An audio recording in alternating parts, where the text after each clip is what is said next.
Welcome all to the 25th episode of the STEM Girls Talkshow, and I welcome Dr. Yancey Cudabello. Thank you so much for your participation. We are very happy and glad to have you here. We are here today due to the efforts of the African Girls Empowerment Network. I will change the slide, and now I will proceed to read a brief introduction where I will explain the reason why this talk show is taking place and what is the project STEM Girls by H Network. Women, as we know, are no less than any men in any field. Over time, we have seen several examples of women excelling in various STEM fields and serving the society for the larger cause. We at the STEM Girls Initiative aims to groom girls with the same kind of inspiration and feel at heart to excel in the STEM fields and do their best. This talk show is a platform for the women in STEM to talk to the girls aspiring to excel in it. We are sure that after hearing from our guests, all the audience will be inspired to reach the stars. During this talk show, we will be conversing with a woman in the field of science, technology, engineering, and mathematics. A woman who has made her mark and now has graciously taken the time to tell us about her journey and share with us her wisdom. Now we'll proceed to start with the talk show. Please, I request all of you to keep your microphones mute, and if there is any question, please put it in the chat box. I think that as we continue with the talk show, people will be joining. So it's okay with that. Our guest today is Dr. Yancey Cudabello. Dr. Adamma Chukwudebelu is a Chief Research Officer in the Environmental Technology Division of Federal Institute of Industrial Research, Oshodi, Firo. Hi. Hi, everyone. Hello. Hi, Ma. Good afternoon. Hello.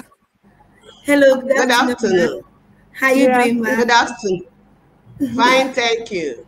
Yeah, it's nice having you, Ma. It's a pleasure. Thank you, Ma.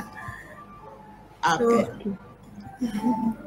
Okay. I was saying, how you doing? Fine, thank you. And you? Good. It's good. Yeah. I was saying, if there is any question, you can put in the chat box, and we will read them at the end. All right, no problem. That's Thank right. you. I will continue reading the introduction of our guest. Dr. Yancey Cudabello is an environmental scientist with research interests in waste management, sustainable production and consumption, and climate change adaptation and mitigation advocacy. She has developed technological processes for converting both industrial and agricultural wastes to useful resources, involved in different capacity building for personnel as well as so many advocacies. She also is part of the team that is working on waste to wealth programs of her ministry. So, hi, madam. Now it is time to start. May we start with the questions? Yes. Okay, fine. Yes, I'm ready. Perfect. Okay, now, the first thing I would like to ask you is to tell us what your field is and what got you interested in it. Good afternoon, everyone. My name is Dr. Mrs. Jane Adamma Chukwudebelu. I'm married with 6 children and 2 grandchildren.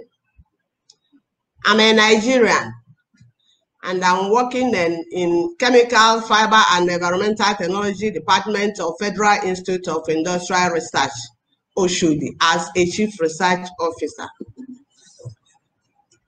My field is environmental management.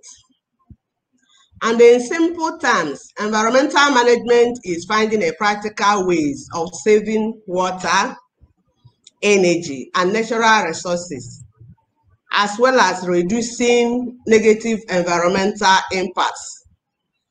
Environmental management is employed in development to reduce destruction or overuse of natural resources, and also reduce pollution and degradation of nature. What got me interested in my field? First of all, my parents were farmers, and unknowingly, I fell in love with nature. I love taking care of natural things, and I'm always sad when environment is destroyed or defaced. Also, anytime there are these university students visiting our school when I was in secondary and primary school, I always tell myself that I will one day become a university undergrad science student. So from there, I started developing interest in natural science. That's why I enrolled in biochemistry in my first degree. After my first degree, I went to study human relationship in a workplace. Meanwhile, throughout this period, my action is always tending towards protecting the environment. After my first master's in industrial and labor relations, my love for environment became so intense. So I went back to the university again to do another master's in environmental management, and went ahead and did environmental management in my doctorate degree. And I'm now working in Environmental Technology Division of Federal Institute of Industrial Research, Oshodi. Thank you. Thank you so much, Madam. It's very interesting Thank you. why you chose that career path, especially because of what you have experienced as a child. Thanks to the current situation where global warming is quite a serious problem, it seems to me that this career has like a big importance, and I'm impressed by everything you do. Thank you. Thank you. Thank you so much, Ma. Okay. Perfect. So now the second question, like following up a little bit the previous one, is how are environmental science and biochemistry related to each other? Biochemistry is a branch of science that explores the chemical processes within and related to living organisms. And environmental science is a multidisciplinary field that studies environmental problems and human impacts on the environment. Environmental science and biochemists work hand in hand because biochemists determine the environmental causes of certain diseases. And biochemistry is a vital part of sustainability. And sustainability is the main focus of environmental management. Okay, thank you. So that sounds pretty interesting with a lot of useful applications, as I was saying, because now, thanks to all the contamination and other problems that comes after all the industry, I think that this career has a lot of importance. Now, what does it mean for you to be a woman in STEM and in your sector in particular? To me, being a woman in STEM means following my heart, doing what I want to do, what I like doing, without minding the distractions, silent distractions are around me, without minding people telling me this is what you can do and this is what you cannot do, people dictating to me, going against the stereotype. Because if I had listened to people's opinion, how can you succeed? How can you do that? While you have 6 kids, how can you take care of your 6 kids and still do that? If I had listened to it, I wouldn't have been where I am today. So that's what being a woman in STEM means: following my heart and doing what I think I can do and do very well, being committed to it and being determined. Perfect, thank you. In the previous episodes of our show, we have hosted several speakers in the field of STEM. They told us that in their fields, the percentage of male students and professionals is usually higher than the percentage of females. Would you say it's the same in your sector? Yes, it is the same. Like a percentage of women in environmental science is about 38%. The STEM gender gap is not closing as expected, but we will continue to create awareness, advocate, and address this unconscious bias. People telling us what we can do and what we cannot do, and telling the women and the girls that they can do it no matter what. Thank you. Exactly. In fact, as I read in an article, women make up only the 28% of the workforce in science, technology, engineering, and math. And men vastly outnumber women majoring in most STEM fields in college. So I think that we must like try to change this because the future is coming and women has need to have the same opportunities as men. Yes. So, what about when you were a student? Have you ever felt peer pressure, especially because you're a woman? And if so, what advice would you give to young women who wish to study STEM subjects? Well, not really, but during our time, there's this notion that it's only boys that are intelligent and they are the ones that are always in a science class. So me, because I also always come to us in my class, I said I will be in science class. I entered science class too, but that was not easy because this you can do this or cannot, or you can't do this or that because you're a girl. But when I proved to them that being a girl is not an impediment to me to achieve anything, that stopped. But my advice to girls now is that any of them that are interested to go for STEM should go, because there's a lot of benefits out there now for girls. When you look at schools, programs, and scholarship organizations, all of them are out ensuring that women enter STEM field and succeed in them. Thank you so much. I'm watching that there is people joining. Please, if you have any question, you can put in the chat box, and at the end we will come back to them. So thank you again, Doctor. And I found your contributions very valuable because there is no better advice than the one which comes from someone's own experience. So, how can you encourage girls to be more interested and be at the forefront of STEM? Well, to encourage girls, I believe that the biggest challenge to it is to change the girls' perception about their ability to succeed in science, technology, engineering, and mathematics.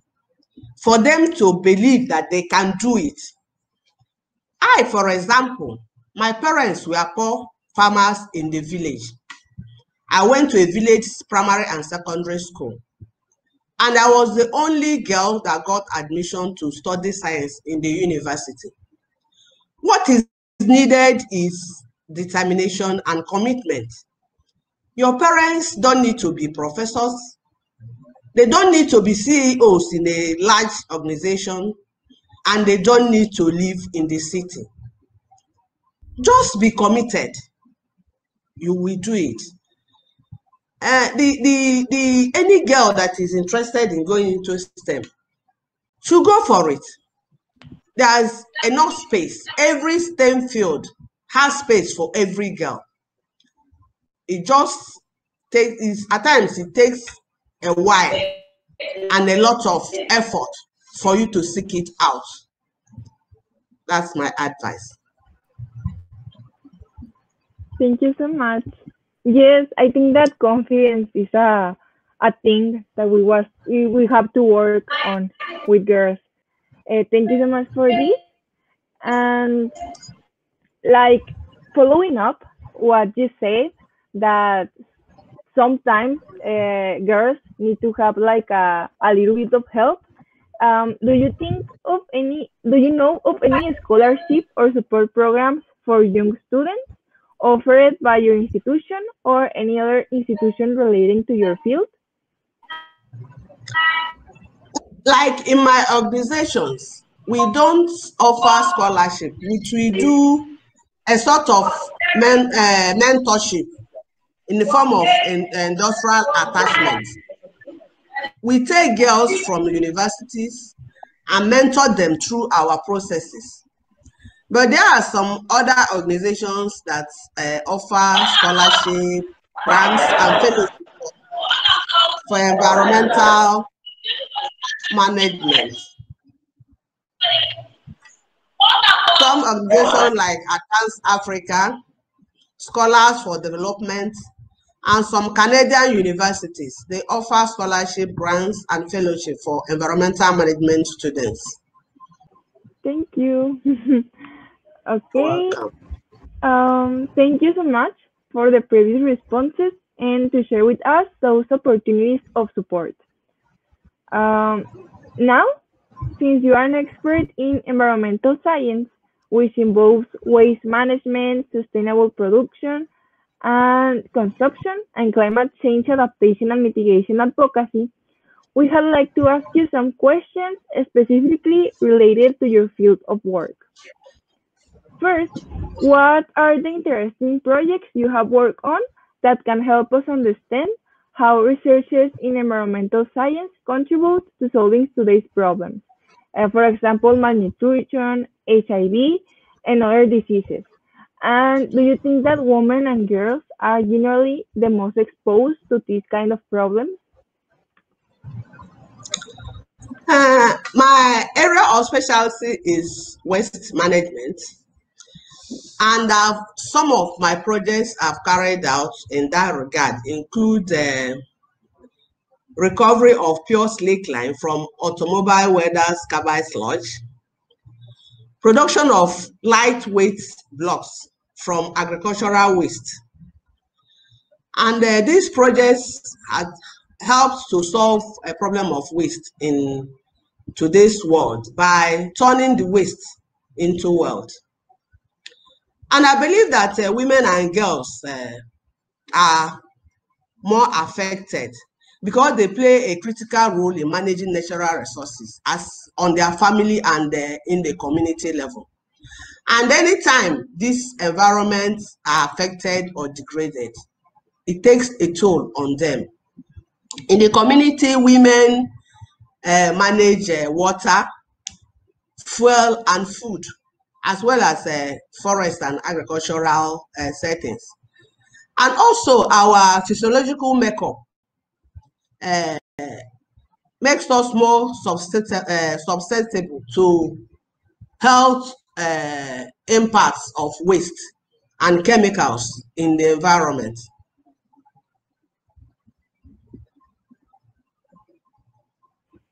Okay, thank you.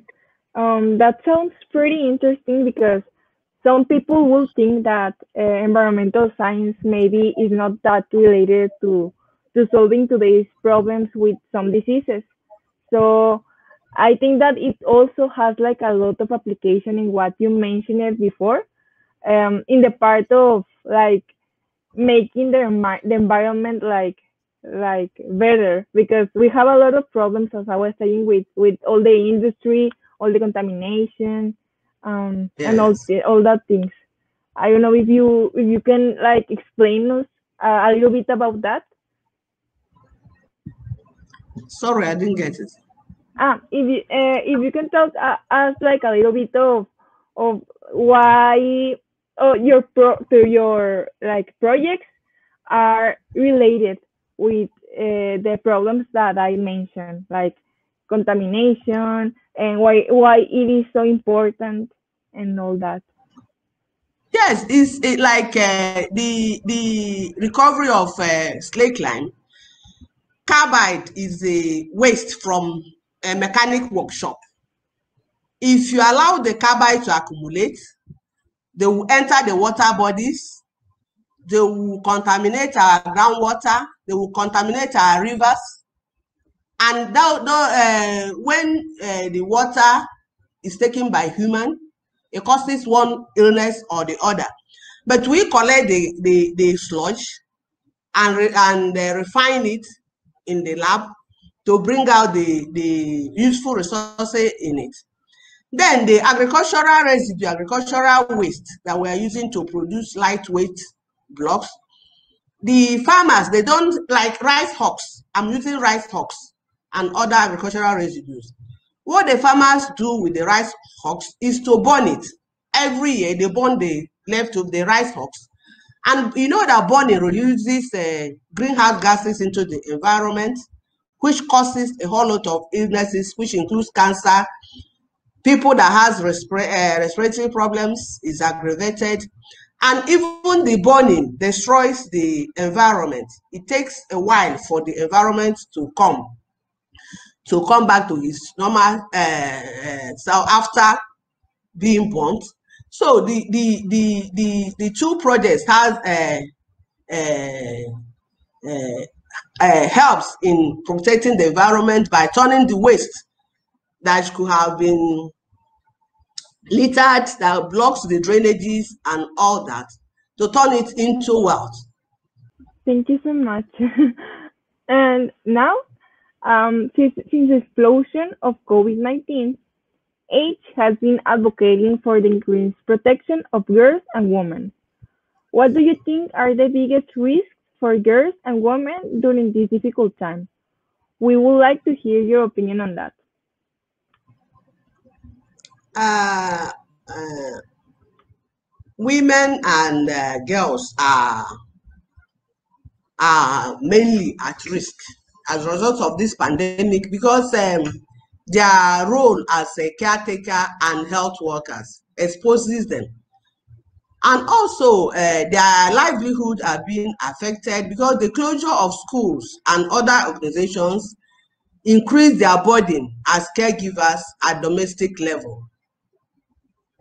Also, women and girls that are pregnant or lactating mothers find it that needs routine medical services are now finding it difficult to access one. Also, the pandemic brought out other risks that is more than the disease infection, like sexual exploitation and other vices that affect women. So women are more at the receiving end as a result of this pandemic. Thank you so much.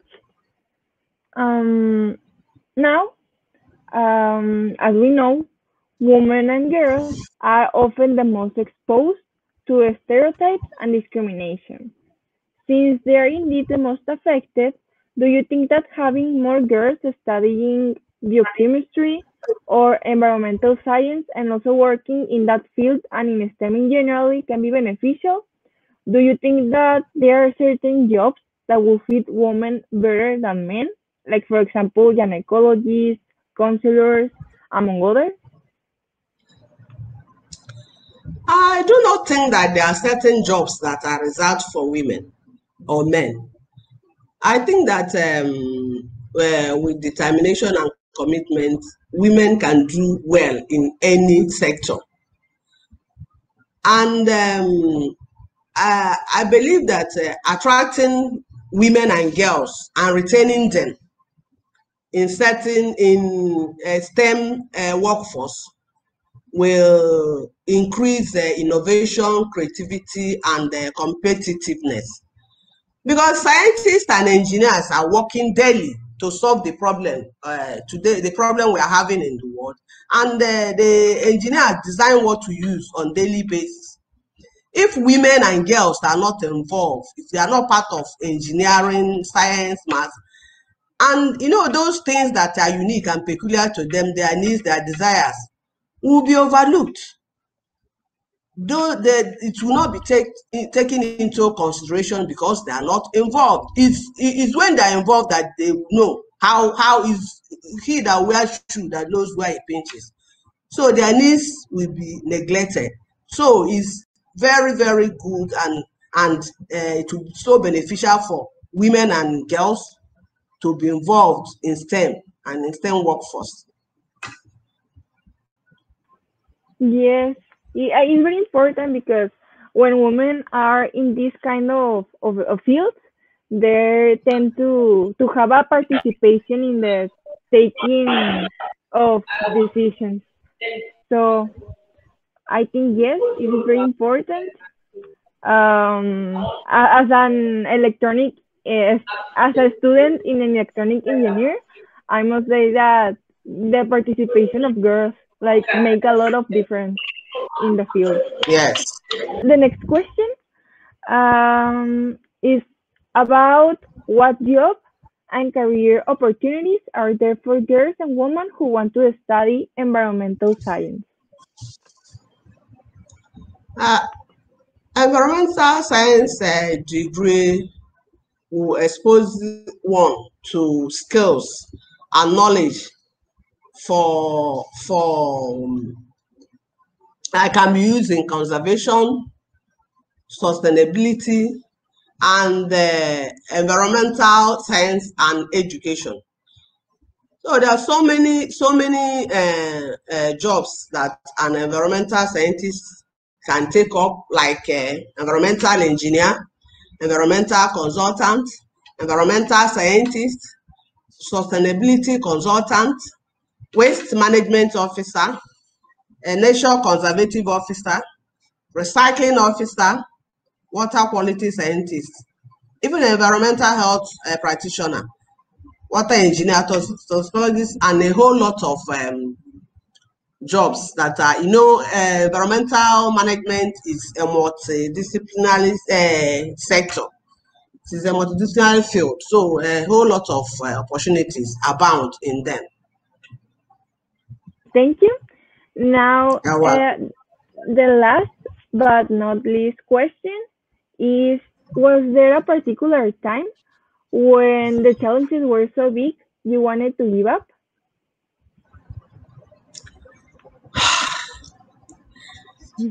Yes. My challenges were multidimensional, but God is with me. And that is why I call myself a child of destiny. There were so many points along the line that I wanted to give up. I wanted to say that I can't do it anymore.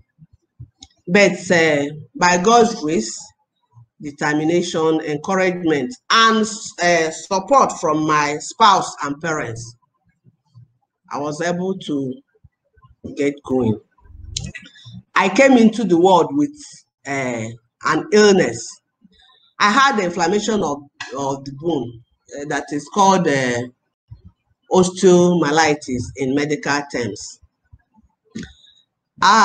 Throughout my primary and secondary school, I can remember that I completed the 3 terms of a section, maybe 1 or twice. I'm always in the hospital, so many surgeries, but anytime I come back, I'll still come tops in my class.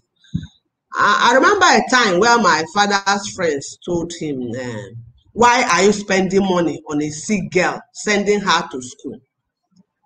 But he told them to leave me, that maybe it's because of the school that I'm still alive.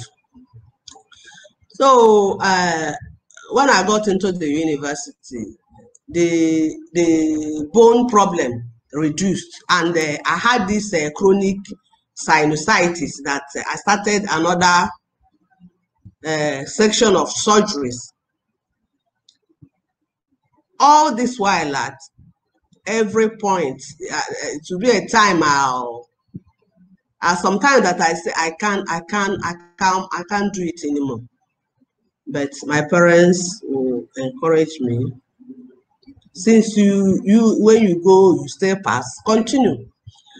So in my university, I got married at my third year. I gave birth to my first child 2 weeks before my exams with cesarean section. I still went ahead and took my exams and passed. During my youth service, I gave birth. Then when I was doing my 2 masters, I also gave birth because I have 6 kids. When the day I went to buy my form for my MSc Environmental Management, I was with clutches because I have POP on my leg. A lecturer saw me. She took me to her office and went and bought the form for me, and I failed and she submitted. I still came back without clutches and the POP. Then I had 5 kids. I still took the exam and passed. And during my final exam, the day we were taking the last paper, we were in the hall. Somebody was carrying my baby outside. He was crying. And when I couldn't bear the cry anymore, I was now crying and writing. And the professor came to me and was asking me what was wrong. I told him that the baby crying outside is my baby. He went out and brought him in. I sat him on my desk. He kept quiet, and I finished my exam. My PhD. So after my proposal presentation, I almost gave up going for the PhD degree because of the way the panelists treated me. But my husband encouraged me that I should go on, that nothing good comes easy. So I went back and continued. During my analysis, I was in the lab for months. I spent money, I spent time. At the end, I was told that I needed to add 2 more parameters. I had to go back and I started all over again. But the support from different quarters and God's grace kept me going, and I was able to push through. So it's not all rosy. There was a lot of stumbling blocks along the way. But I thank God for today. Thank you so much, Doctor. That was so inspiring. Thank you so much for sharing that with us. I think that it will help a lot of people to get inspired and motivated to continue with all the obstacles that came up to their life. Yes. So thank you so much. Thank you again so much again. Hope everybody took some notes, because it is very important to see like today's social problems from different perspectives, and to listen to other people's experience, so we can learn from each other. So it is the end of the talk show. Is the beginning of the end. I don't know if someone here has some question or comment. I open the microphone. Thank you so much, Ma. Thank you. Really enjoyed your inspiration. Like, it's motivating. Thank you so much. You're welcome. You're welcome. Yeah, we've actually learned a lot from what you've said today.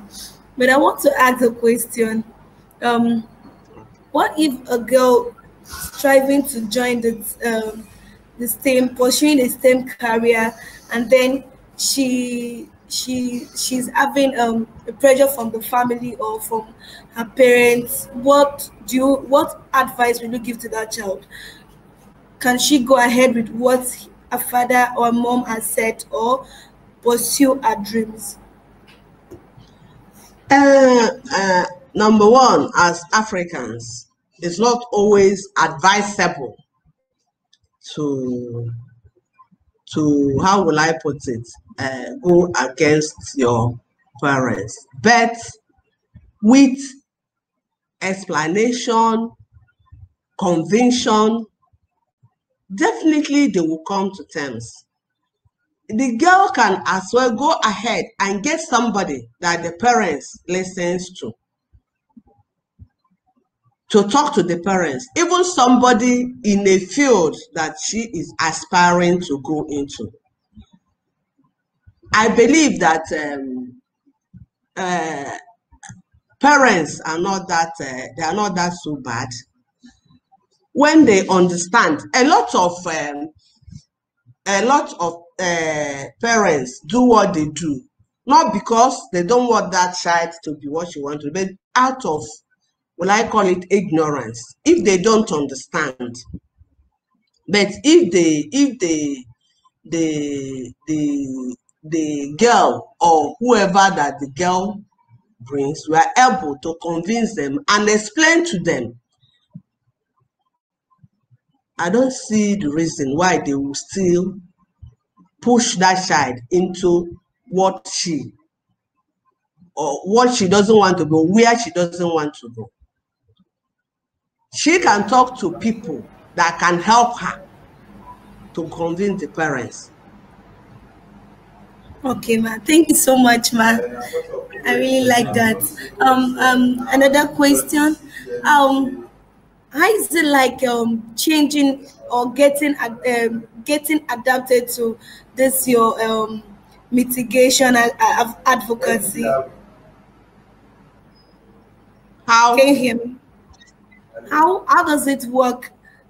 Working as in climate change and then adapting to your mitigation advocacy. Adaptation and mitigation in climate change.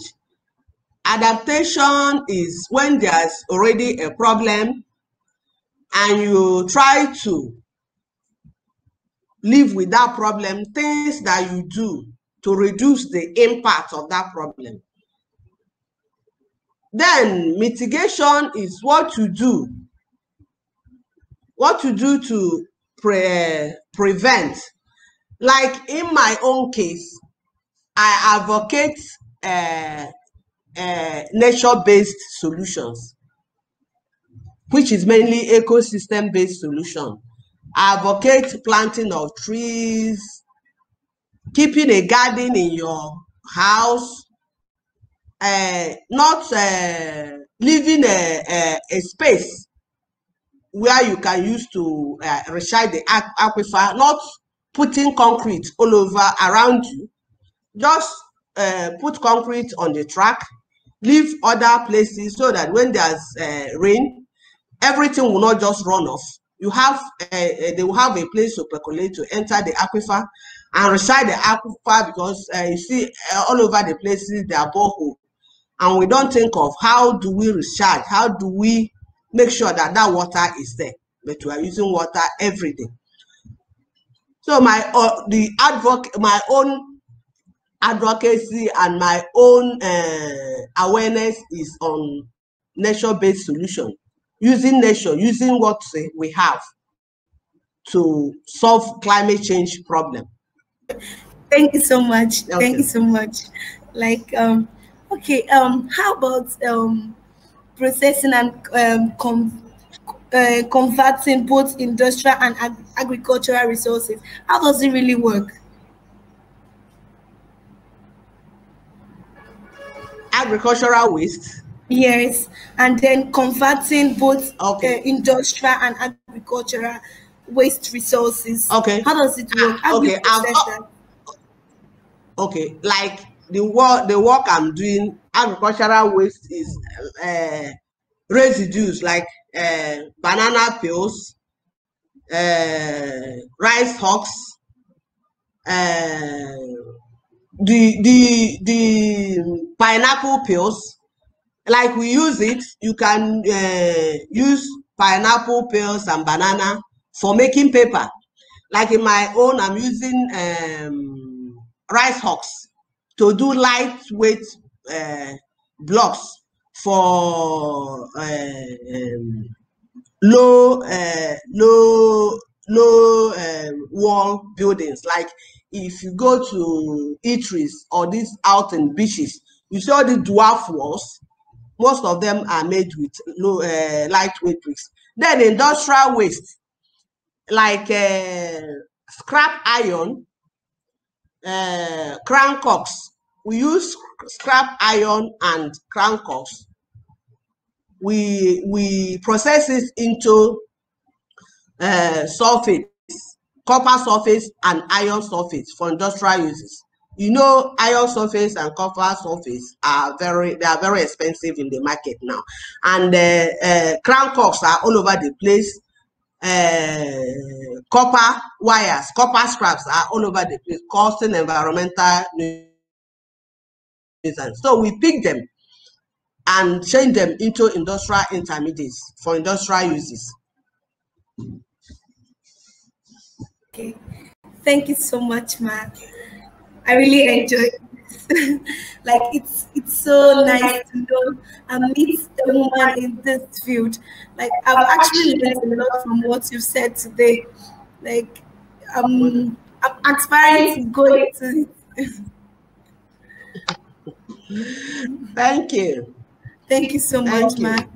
It's a pleasure You're having you. And it's my pleasure too. Thank you. Thank you. Thank you so much. I'll be glad if I'm able to help any of our young girls. I'll be very glad if what I said are able to put smiles on their faces. Yes. All right. Thank you so much. I will actually reach out to you when we commence the STEM Girl to STEM Woman's mentorship program, so you can help mentor our girls in various ways. No problem. All right. Thank you so much. No problem at all. Thank you. Thank you, ma. You're welcome. All right, ma. Thank you so much, Doctor. Again, it was inspiring. And Thank you. It will be great to have you in the mentorship program, the one that is named STEM Girl to STEM Woman. We would like a lot to have you there. So, I don't know, Doctor, if you want to say something else as a conclusion before we end the talk show. Not really. What I want to say is our girls, women and girls, we can do it.